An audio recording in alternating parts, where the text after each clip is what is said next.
마태복음 8장 1절에서 10절까지에 있는 말씀 제가 봉독해 올립니다. 예수께서 산에서 내려오시니 허다한 무리가 쫓으니라. 한 문둥병자가 나와 절하고 가로되 주여 원하시면 저를 깨끗게 하실 수 있나이다 하거늘 예수께서 손을 내밀어 저에게 대시며 가라사대 내가 원하노니 깨끗함을 받으라 하신대 즉시 그의 문둥병이 깨끗하여 진지라. 예수께서 이르시되 삼가 아무에게도 이루지 말고 다만 가서 제사장에 내 몸을 보이고 모세의 명한 예물을 드려 저희에게 증거하라 하시니라.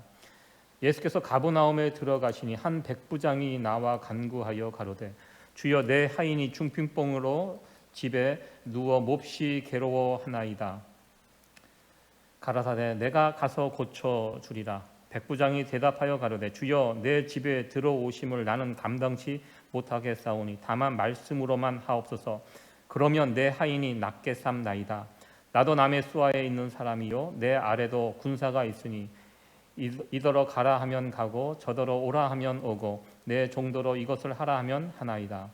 예수께서 들으시고 기히 여겨 존년자들에게 이르시되 내가 진실로 너에게 이르노니 이스라엘 중 아무에게서도 이만한 믿음을 만나보지 못하였노라. 아멘. 네, 오늘 마태복음 8장 1절에서 10절에 있는 말씀을 가지고 배려는 사랑입니다라는 제목으로 하나님 말씀 증거하도록 하겠습니다. 배려라는 이 단어 한번 이 아침 생각을 해보기를 원합니다. 사전적인 의미는 그렇습니다. 도와주거나 보살펴 주려고 마음을 쓰는 것, 그것이 배려입니다. 아마 이 배려한다는 거 아마 여러분들 다 무슨 뜻인지 잘 아실 것입니다. 아마 배려를 해보신 경험 그리고 누군가로부터 배려를 받아보신 경험들이 다 있을 것입니다. 사진을 한 장 제가 준비해 보았습니다. 지금 무엇을 하는 사진인 것 같습니까? 한 아이가 엎드려져 있고 그 옆에 또 어른이 엎드려져 있습니다. 영국의 이발사인 제임스 윌리엄스, 자기 집에 오는 고객 중에 한 아이입니다. 메이슨이라는 친구가 있는데요. 아주 까다로운 손님 중에 한 사람입니다.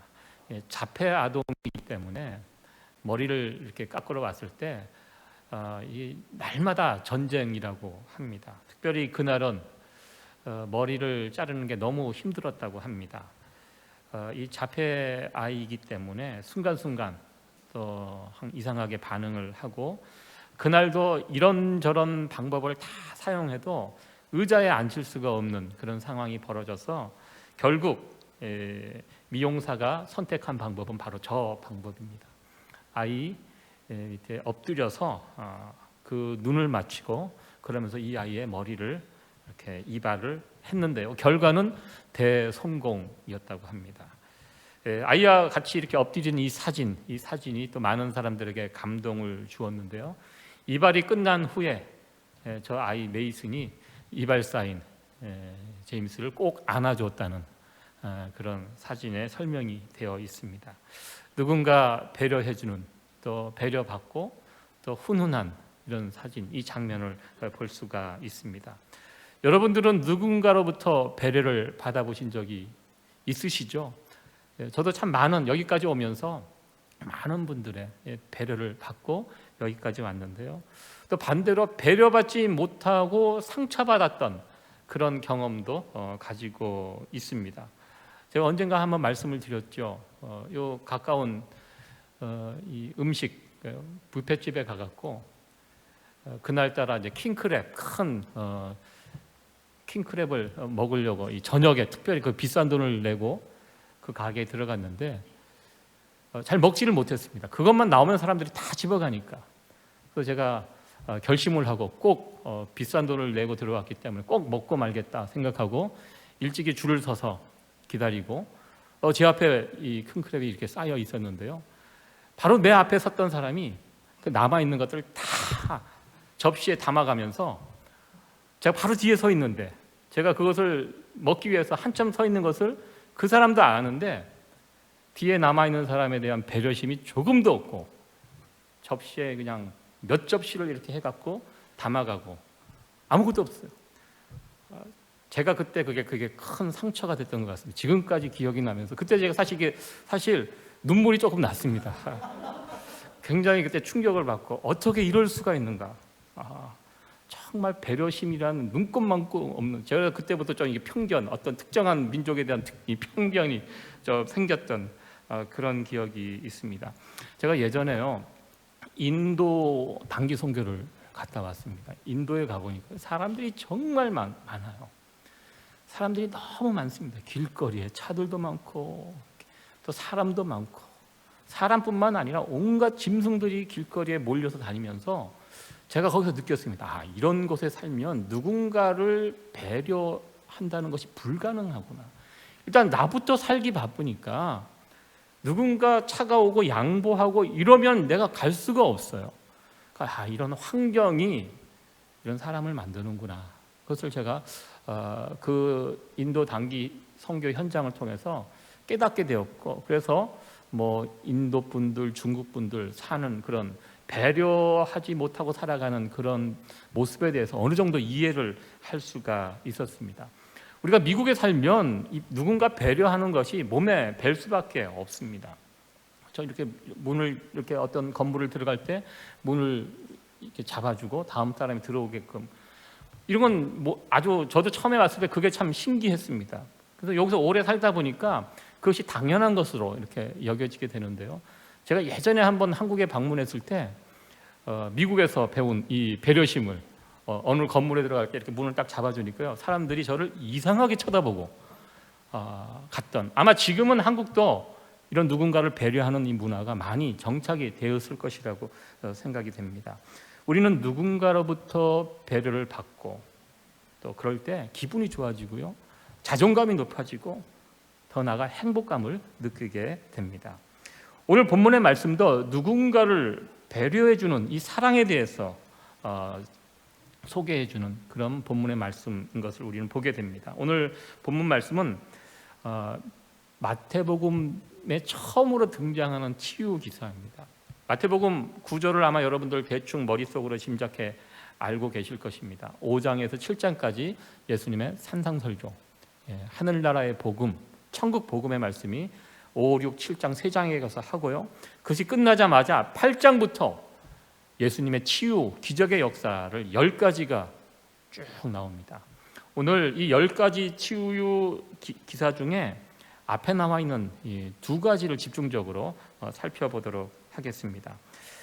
앞에 나와 있는 3가지의 기적, 나병 환자, 그리고 백부장의 하인, 베드로의 장모를 고쳐주는 이런 기사가 앞부분에 3개가 이렇게 나와 있고, 다른 얘기가 있고 또 이렇게 나와요. 3개, 4개, 3개 이렇게 세트로 이렇게 치유 기사가 10가지가 앞부분에 집중되어 있습니다. 특별히 첫 번째 이 3가지 사건은 공통점이 있습니다.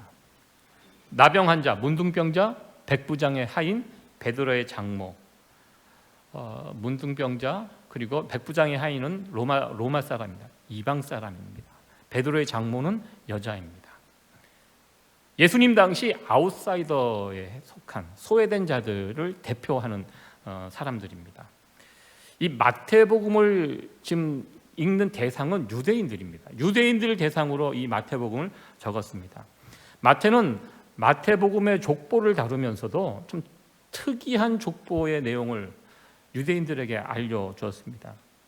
족보를 보면 그 족보에 나오는 특별히 여자들의 이름들이 쭉 나와 있는데요, 이스라엘 백성들이, 이스라엘 사람들이 익히 들어 알고 있는 아브라함의 아내 사라, 라헬, 레하, 굉장히 귀한 이름들, 국모와 같은 그런 이름들이 하나도 나와 있지 않습니다. 그런 이름들은 다 빠져 있고요, 지난 시간에도 말씀드렸듯이 다말도 이방 여인입니다. 가나안, 그 땅에 살고 있는 가나안 족속에 속해 있던 사람입니다. 다말의 스토리 아마 여러분 잘 아실 것입니다. 굉장히 지저분한 이야기죠. 다말, 그리고 기생 라합, 그리고 룻, 참 아름다운 여인 룻인데 룻의 출신 성분이 모압 여인입니다. 이방 여인입니다. 이방 사람들, 특별히 모압 사람들은 이스라엘 총에 들어오지 못하게 할 정도로 이스라엘 사람들이 싫어했던 민족입니다. 그리고 밧세바, 이 족보에는 밧세바라는 이름 자체도 안 싣습니다. 그냥 우리아의 아내. 이미 다윗과 결혼하고 그 다윗을 통해서 솔로몬을 낳았음에도 불구하고 이름조차 싫지 않고 그냥 우리아의 아내. 그것이 맞죠. 우리아의 아내로 이렇게 족보에 기록이 되어 있습니다. 그냥 다 아웃사이더에 속했던 사람들이 대거 예수님의 족보에 들어가 있습니다. 예수님께서 태어나셨을 때 이스라엘의 종교 지도자들이 예수님을 찾지 않습니다. 누가 찾습니까? 동방박사가 예수님을 찾아옵니다. 이방 사람입니다. 멀리서 예수님의 소식을 듣고 예수님께 나와 찾아 경배하였습니다. 예수님께서 오셨을 때 예수님을 경배한 사람이 누군가? 이방 사람이었다는 것입니다. 그리고 오늘 이 본문 속에서 예수님께서 이제 처음 기적을, 마태는 우리가 예수님께서 처음 기적을 일으켰던 사건이 무엇으로 알고 있습니까? 가나 혼인잔치에서 물로 포도주를 이렇게 만든 사건이 첫 번째 사건입니다. 그것이 맞습니다. 그러나 마태는 자신의 복음, 이 마태복음을 적을 때 예수님의 첫 번째 기적 사건, 이게 굉장히 의미 있는 사건입니다. 이 부분을 예수님의 많은 기적 가운데 무엇을 선택했냐면 바로 이 문둥병자, 백부장의 하인 베드로의 장모. 그 당시 이스라엘 백성들이 무시하고 소외하고 하찮게 여겼던 사람들, 그 사람들을 치유하셨던 예수님의 이 치유 이야기를 첫 번째 치유 사건으로 이 성경에 기록을 하였다는 것입니다. 이 성경을 보는 유대인들 생각을 하라는 것입니다. 무슨 메시지가 있습니까? 예수님을 통하여 시작된 이 하나님 나라의 복음, 천국 복음은 유대인들을 위한 복음이 아니라는 것입니다. 당신들만, 유대인들만에 속한 복음이 아니라 너희들이 그토록 무시했던 이 이방인들, 이들도 이 예수님의 복음 안에 하나님 나라에 포함이 되어 있다는 이 사실, 주류의 사람들뿐만 아니라 주류에서 벗어난 소외되고 억압받고 무시받는 이런 자들의 구원자가 되신다. 예수님은 이것을 마태는 이 마태복음 이 앞부분을 통해서 유대인들에게 소개해 주고 있습니다. 오늘 말씀의 주제가 배려하는 것입니다.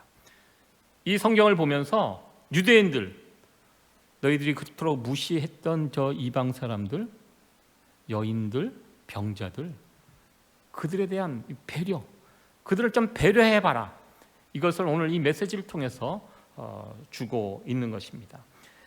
예수님께서 처음으로 치유해 주신 환자는 나병 환자, 문둥병자입니다. 첫 번째 문둥병자 치유 사건을 함께 살펴보도록 하겠습니다. 2절과 3절에 있는 말씀 다시 한번 읽어보도록 하겠습니다. 시작. 한 문둥병자가 나와 절하고 가로되 주여 원하시면 저를 깨끗게 하실 수 있나이다 하거늘 예수께서 손을 내밀어 저에게 대시며 가라사대 내가 원하노니 깨끗함을 받으라 하신대 즉시 그의 문둥병이 깨끗하여 진지라.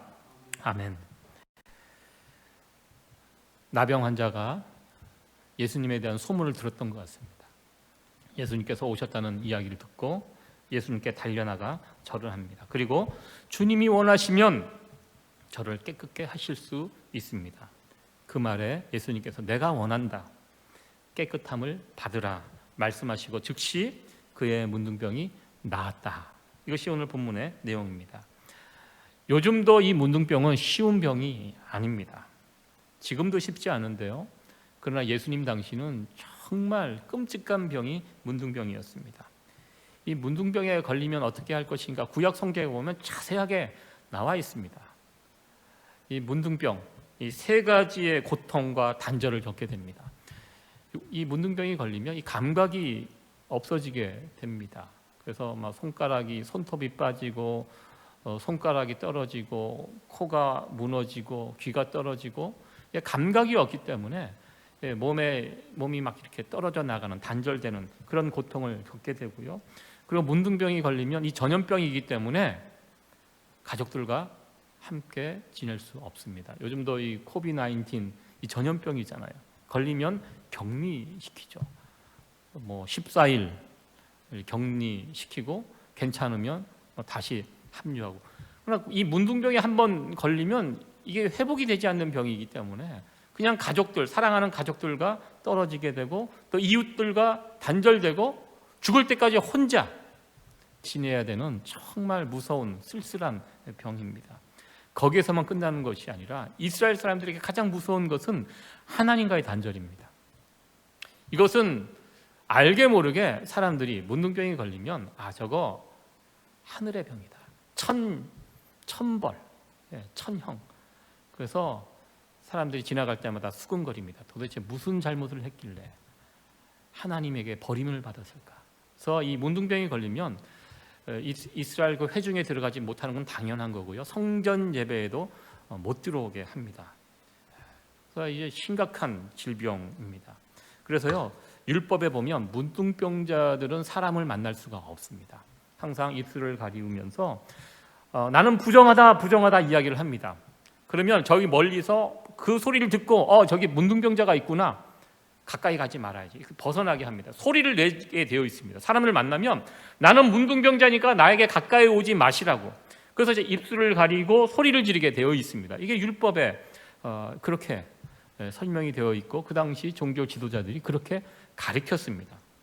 정상적인 사람들은 가까이 오지 못하도록. 그런데 오늘 본문을 보면 문둥병자가 예수님에게 했던 이 행동은 그 율법의 가르침과는 좀 벗어난 그런 행동입니다. 정상적인 사람과 벗어나고 떨어져야 되는데 그렇게 하지 않습니다. 예수님을 보자 이 문둥병자가 예수님께 나아갔다고 했습니다. 이 율법 위반이거든요.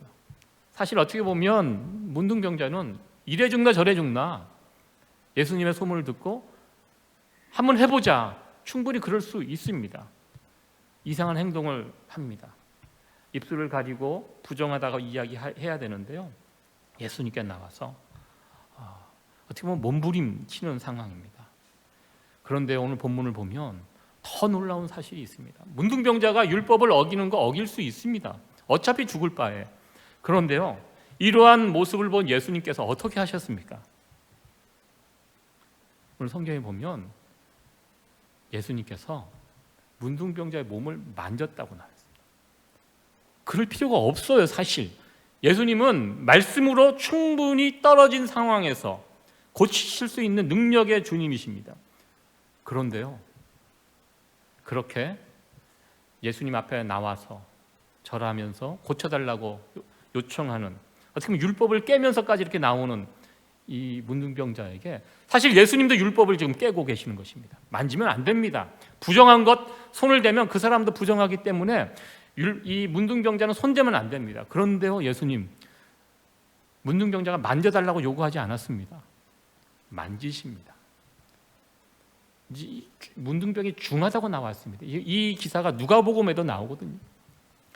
중한 이 문둥병자를 직접 손을 대었습니다. 아마도 문둥병이 걸린 이후에 그 자기 몸에 손을 댄 사람은 아마 아무도 없었을 것입니다. 예수님만이 이 문둥병자에게 손을 댔습니다. 그리고 예수님께서 하신 말씀을 가만히 보면 의미가 있습니다. 원하시면 깨끗게 해줄 수 있습니다. 이렇게 요청을 하자 예수님도 똑같이 이 문둥병자가 했던 말 그대로 그 단어 그 두 가지, 원하시면 깨끗게 해주시, 내가 원한다, 깨끗함을 받아라. 이 문둥병자가 했던 말 그대로 반복해서 지금 예수님께서 말씀하시고 치유해 주시는 이 장면, 이 장면을 아마 여러분들 상상해 보시기 바랍니다. 썩어 문드러져가는 그 문둥병자에게 직접 손을 대시는 예수님의 이 그림, 이 모습 상상해 보시기 바랍니다. 여러분들 무엇을 볼 수 있습니까? 예수님의 배려. 이것이 바로 사랑입니다. 예수님의 사랑의 모습이라는 것입니다. 최근에 저도 이 안타까운 사진을 한 장 제가 찾아봤는데요. 이 코로나 바이러스로 인하여 수많은 사람들이 지금 목숨을 잃고 있는데요. 멕시코에서 있었던 일입니다. 손자입니다. 그리고 할머니. 집에서 할머니가 이 코로나에 걸려서 거의 죽어가는 이 상황에서 손자가 급히 병원으로 할머니를 차에 태우고 왔는데 병원 앞에 왔는데 보니까 할머니가 숨을 안 쉬는 거예요.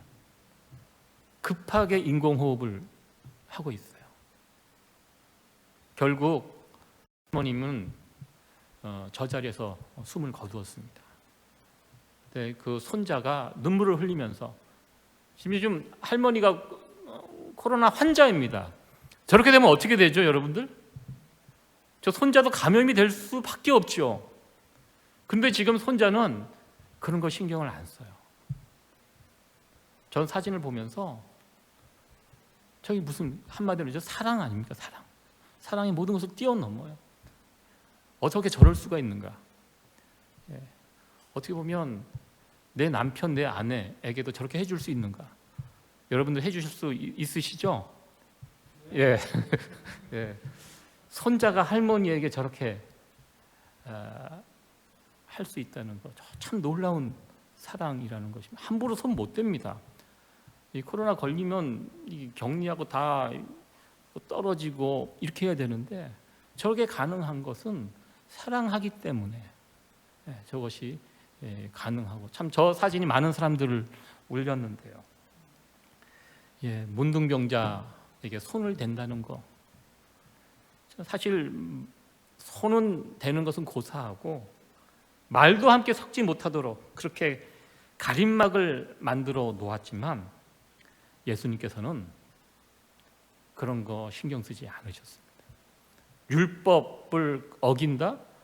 예수님 충분히 그 부분 지킬 수 있었습니다. 그러나 그렇게 하지 않으셨습니다. 문둥병자의 몸에 직접 손을 대셨습니다. 아마 이 문둥병자는 예수님께서 자신에게 몸에 손을 댔던 그 느낌, 그 촉감, 아마 죽는 그 순간까지 기억하며 살았을 것입니다. 예수님의 터치, 그 얼마나 놀라운 순간입니까? 얼마나 떨리고 또 얼마나 고마웠을까요? 예수님, 난 정말 이 문둥병자로 사람에게 나가는 것도 부끄럽고, 내가 예수님 만나서 이런저런 이야기를 고쳐달라고 이 정말 염치 없는 이 상황, 과연 예수님께서 내 요구를 들어주실까? 참 복잡한 그 마음을 가지고 예수님 앞에 나갔을 거예요. 그러나 예수님은 어떻게 하십니까? 이 문둥병자의 상상을 초월하시죠. 만지고 자신 했던 말 그대로 고쳐주시는 그 예수님. 아, 예수님 내 마음 알고 계시구나. 내 아픔과 내 상처를 우리 주님께서 외면하지 않으시고 가장 아픈 그 부분을 만져주시는구나. 예수님의 이 배려, 여기서 문둥병자는 큰 은혜와 사랑을 경험했을 것입니다. 저와 여러분들, 우리가 이 땅에 살면서 우리는 문둥병자와 같은 그런 큰 문제를 가지고 살지는 않습니다. 그러나 우리가 이 본문을 통해서 우리가 배울 수 있는 것은, 저와 여러분들도 살다 보면 참 힘든 문제 만날 때가 있다는 것입니다. 그럴 때 어떻게 해야 합니까? 예수님께 달려나가며, 우리의 아픔과 상처를 가지고 주님께 달려나가면 우리 주님께서 우리의 상처와 아픔을 직접 터치해 주신다는 것입니다. 예수님의 터치, 그러면 우리의 문제와 아픔과 상처들이 온전히 치유되고 회복될 줄로 믿습니다. 우리가 살면서 늘 이 예수님의 배려하시는 사랑, 이 사랑을 체험하며 살아갈 수 있는 저와 여러분들이 되어지기를 간절히 소원합니다. 두 번째 기적은 백부장의 종을 고쳐주시는 그 예수님의 모습입니다. 우리는 이 이야기 잘 알고 있습니다.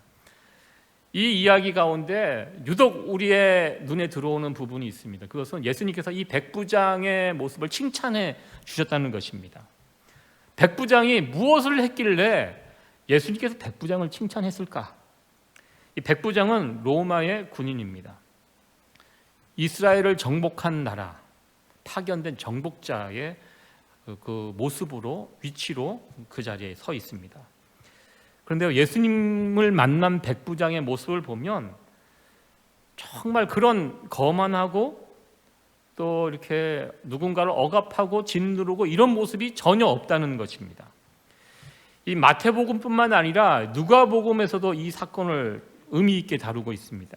거기에 보면 백부장이 어떤 사람인지 더 자세히 알 수 있습니다. 백부장은요, 그 그 당시 유대인들에게도 칭찬을 들었던 사람입니다. 유대인을 위해서 참 좋은 일을 많이 했고 또 회당도 지어줬던 사람. 그래서 백부장과 예수님이 만났을 때 주변에 있는 유대인들이 예수님에게 막 청을 합니다. 저 사람 우리를 위해서 참 좋은 일 많이 했으니까 예수님 저 사람의 어떤 청을 반드시 들어줘야 합니다. 왜? 저 사람 참 좋은 사람입니다. 인정받았던 사람입니다. 한마디로 백부장은 괜찮은 사람입니다. 로마의 백부장이 예수님께 나와 간구합니다. 그 간구하는 내용을 보면 자신의 문제가 아니에요. 자기가 아파서 온 곳이 아닙니다. 자기 집에 있는 어느 종이 아파서 이 종이 죽을 병에 걸렸는데 그 사람 때문에 예수님께 찾아 나왔습니다. 아쉬운 소리 하고 있습니다. 예수님 자기 문제가 아니에요. 자기 집에 있던 종을 위해서. 높은 계급입니다. 예수님 앞에 나올 때 그 계급장을 떼고 나와 있는 참 겸손한 모습 볼 수 있습니다. 예수님 이 백부장의 이 간구에 즉시 반응해 주셨습니다. 내가 고쳐주겠다. 정말 중요한 것은 그 다음 고백입니다. 이 8절 말씀인데요. 같이 한번 읽어보도록 하겠습니다. 시작. 백부장이 대답하여 가로되 주여 내 집에 들어오심을 나는 감당치 못하겠사오니 다만 말씀으로만 하옵소서. 그러면 내 하인이 낫겠사옵나이다. 이 말은 백부장의 믿음이 어떤 믿음인지를 보여주는 그런 말씀입니다. 저도 처음에는 이 말씀을 보면서 백부장의 믿음이 대단하다. 예수님 이 병을 고칠 수 있다는 그 믿음 확신도 있고 직접 환자를 만나지 않고서도 보이지 않아도 얼굴도 이름도 지금 모르는 상태입니다. 내가 부탁하면 예수님은 능력의 주님이시기 때문에 그냥 말씀으로만은 이렇게 고칠 수 있다. 그래서 이 백부장의 이 말을 듣고 예수님께서 기뻐하시고 칭찬해 주셨다. 저는 간단하게 이렇게 생각을 했는데요. 곰곰이 이 말씀을 이렇게 듣고 붙잡고 묵상하는 가운데 물론 그런 의미도 있지만 플러스 또 무엇인가가 있구나 이것을 또 보게 되었습니다. 왜 백부장은 예수님이 자기 집에 들어오는 것을 막았을까 이 생각을 해봅니다. 백부장 부자입니다. 예수님을 모실 만큼 충분한 어떤 재력과 능력이 되는 사람이 백부장입니다. 주변에서도 막 칭찬이 자자합니다. 이럴 때 사람들에게 인기가 있는 예수님 자기 집에 좀 모시고 가서 폼나게 자기 하인의 병도 고치고 또 예수님 음식도 대접하고 그러면 백부장의 명성도 더 커질 수 있는 아주 좋은 기회입니다. 그런데 백부장은 그렇게 하지 않았습니다. 백부장이 예수님을 자기 집에 모시지 않은 이유, 물론 예수님께서 수고로이 집에 가지 않고 말씀으로도 낫게 해줄 수 있다. 물론 그 믿음도 있었지만 여기에서 백부장이 생각한 것은 예수님에 대한 배려가 있었다는 것입니다. 왜? 유대인들은요 이방인의 집에 방문할 수 없습니다. 그 당시 유대인들이 가지고 있는 사고입니다. 예수님께서 여러분들 재판받으실 때 그 장면, 그 상황을 기억해 보시기 바랍니다. 빌라도에게 끌고 갈 때요 예수님만 보냈습니다. 그 유대인들, 종교 지도자들 어떻게 했습니까? 빌라도의 집에 들어가지 않습니다. 밖에서 기다립니다. 이스라엘 사람들은요 이방인의 집에 들어가지 않습니다. 예수님은요 이런 법 상관없습니다. 백부장이 오라 그러면 어디든지 갈 수 있는 분이 예수님입니다. 그런데 백부장은 생각했습니다. 괜히 예수님 내 집에 오시면 나는 좋아요. 나는 얼마나 행복하고 큰 영광이겠습니다. 그런데 혹시 이 일 때문에 예수님 사람들의 입에 구설수에 올려서 이런저런 또 시끄러운 일 겪으면 그건 너무 죄송한 거예요. 백부장이 그래서 참은 것입니다. 그래서 예수님 이방인인 내 집에 들어오지 못하도록 그냥 여기서 말씀만 원격 치료하셔도 충분히 하실 수 있는 분이 우리 예수님인 것을 이 믿음도 있었어요. 그래서 이렇게 예수님에게 예수님 배려하는 이 백부장의 이 모습 예수님께서 누군가에게 칭찬하는 내용이 별로 없습니다. 예수님께서 백부장의 그 마음을 배려하는 이 마음을 아신 거예요. 그래서 사람들에게 이스라엘 중에 이만한 믿음을 가진 사람을 보지 못했다, 이렇게 칭찬해 주셨습니다. 이 사랑이라는 것은요, 언제나 상대방을 향한 배려가 포함이 되어 있어야 한다는 것입니다. 예수님께서 문둥병자의 마음을 헤아리시고 문둥병자를 배려해 주셨습니다. 백부장이 예수님을 배려합니다. 오늘 이 두 가지 기적, 이 치유 사건, 이 배려가 서로에 대한, 예수님이 문둥병자를 배려해 주시고 백부장이 예수님을 배려하고, 이러한 가운데 놀라운 치유의 역사, 기적의 역사가 풍성하게 일어나는 사건을 우리는 보게 됩니다. 마지막으로 간단한 이야기 하나, 제가 이렇게 인터넷을 보다가 참 가슴 따뜻한 뭉클한 이야기가 하나 있어서 여러분들에게 하나 소개를 해주면서 이야기를 마치려고 합니다. 관계가 틀어진 어느 부부에 관한 이야기입니다.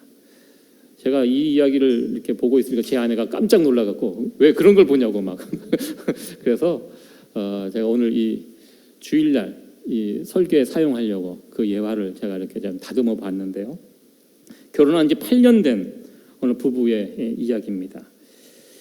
언제부터인지 사이가 틀어진지 모르게 서로 이게 서먹서먹하고 이제 지내고 있는 그런 상황이었다고 합니다.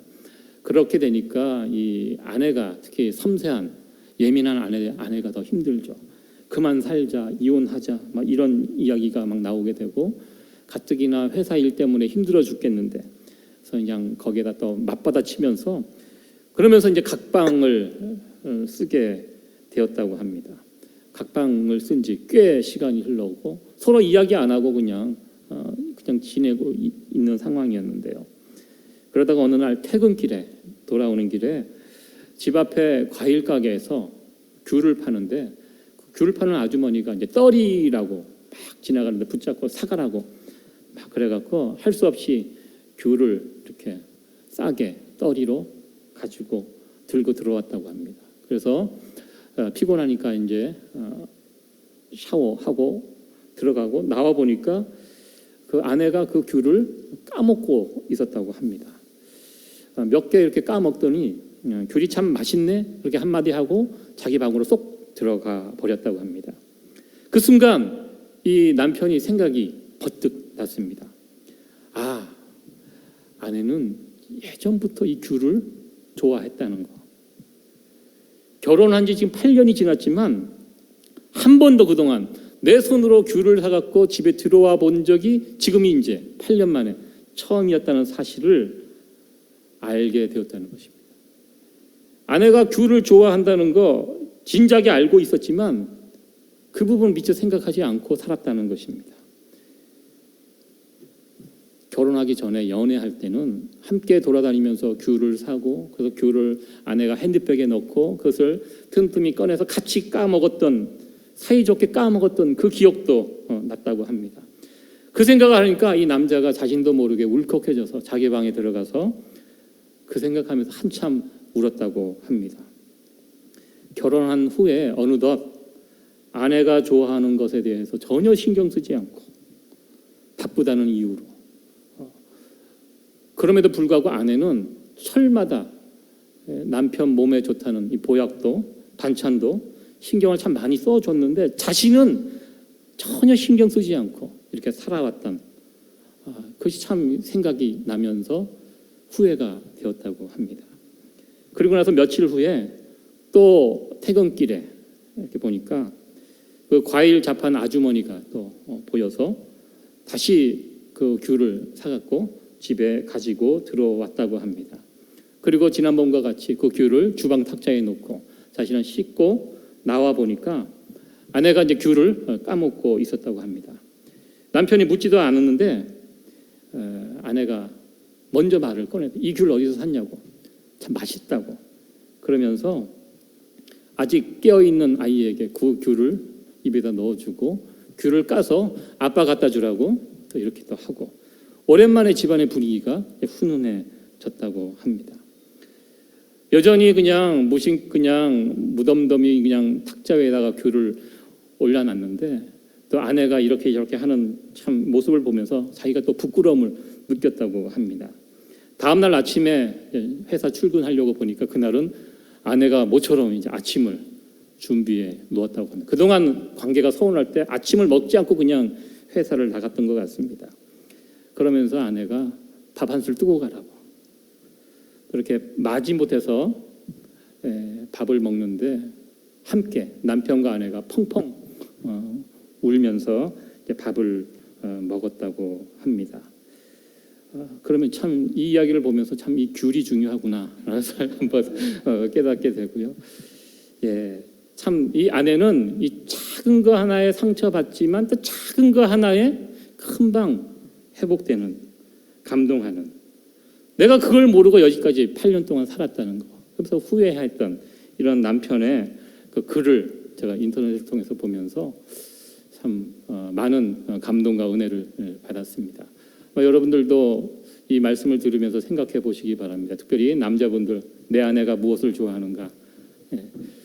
제 아내는 다 좋아합니다. 그래서 저는 뭐 생각할 필요가 없고요.